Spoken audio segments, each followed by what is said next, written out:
Hello, friends. Welcome to our channel, History Chronicles. As the French Revolution unfolded, the political landscape of France became increasingly complex and fragmented. Among the many factions vying for control, one group stood out for their initial influence and eventual tragic downfall: the Girondins. Today, we delve into the rise and fall of the Girondins, a group that played a pivotal role in the early years of the revolution, but was ultimately consumed by the very forces they helped unleash. The Girondins, also known as the Girondists, were a political faction that emerged in the National Assembly during the early years of the revolution. They were named after the Gironde department in southwestern France, where many of their leaders hailed from. The Girondins were known for their moderate and somewhat idealistic approach to the revolution. They believed in the principles of liberty, equality, and fraternity, but they also favored a constitutional monarchy and were wary of the more radical elements within the revolutionary movement. Initially, the Girondins were among the most influential voices in the National Assembly. They were advocates of expanding the revolution beyond France's borders, believing that the principles of the revolution should be spread across Europe.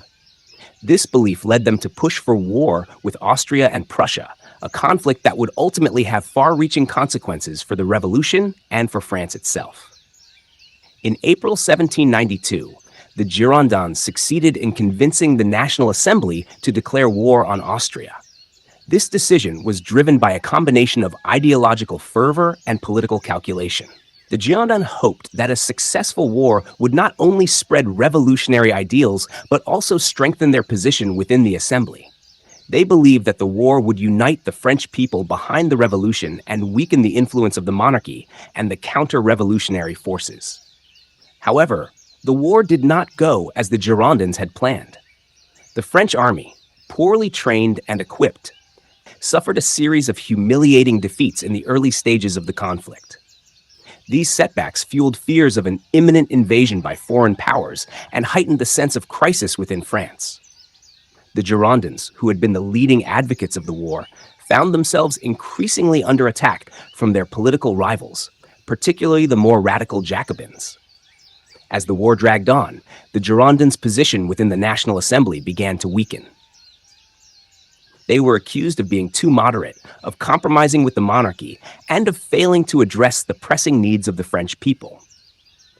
The Jacobins, led by figures like Maximilien Robespierre and Georges Danton, capitalized on the growing discontent and positioned themselves as the true defenders of the revolution. The tension between the Girondins and the Jacobins came to a head in the summer of 1792.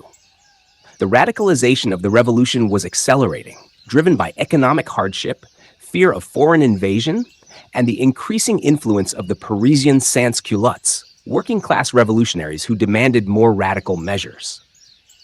The Girondins, who still favored a constitutional monarchy, found themselves increasingly out of step with the revolutionary fervor of the time.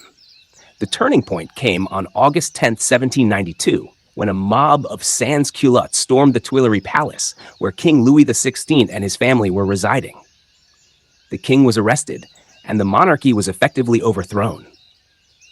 The Girondins, who had tried to walk a fine line between the monarchy and the more radical elements of the revolution, were now caught in a political maelstrom. Their reluctance to fully embrace the abolition of the monarchy and their opposition to some of the more extreme measures proposed by the Jacobins led to their gradual isolation within the assembly. The situation worsened for the Girondins after the execution of Louis XVI in January 1793. Although some Girondins had supported the king's trial, they were divided on the question of his execution. Their ambivalence on this issue further eroded their support among the more radical revolutionaries, who viewed them as indecisive and insufficiently committed to the revolution's goals. The final blow to the Girondin came in the spring of 1793, as the war with Austria and Prussia continued to go badly, and as economic conditions in France deteriorated, the Jacobins and their allies began to consolidate power. On June 2, 1793, a group of Jacobin leaders, backed by the sans-culottes, orchestrated a purge of the National Convention, resulting in the arrest of 29 leading Girondins. This event, known as the Insurrection of 31st of May, 2nd of June 1793, marked the end of the Girondins as a political force. The arrested Girondins were eventually tried and executed, accused of being counter-revolutionaries and enemies of the people. Their fall was swift and brutal, a stark reminder of how quickly the tides of revolution could turn. The Girondins, who had once been among the most powerful factions in the National Assembly, were now seen as traitors to the cause they had once championed. Yet, the legacy of the Girondins is not one of failure alone. Their commitment to certain revolutionary principles, such as liberty and the rule of law, continued to resonate even after their downfall. The Girondins' vision of a moderate and constitutional government ultimately failed to take root during the Revolution. But it foreshadowed the later developments in French political life, including the eventual establishment of a more stable and democratic order. In the end, the story of the Girondins is a cautionary tale about the dangers of political idealism in times of radical change. Their rise and fall reflect the broader dynamics of the French Revolution, where alliances were fleeting, and the line between hero and traitor was often razor-thin. As we conclude this episode, it is important to recognize that the French Revolution was not just a battle between opposing ideologies, but also a struggle for survival in a world where power was constantly shifting. The Girondins, with their hopes and flaws, were a crucial part of this struggle. In our next episode, we will explore one of the most terrifying and bloody phases of the Revolution, the Reign of Terror.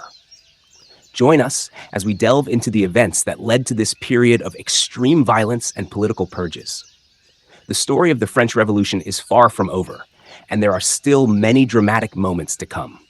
Stay with us as we continue to unravel this complex and compelling narrative. See you next time.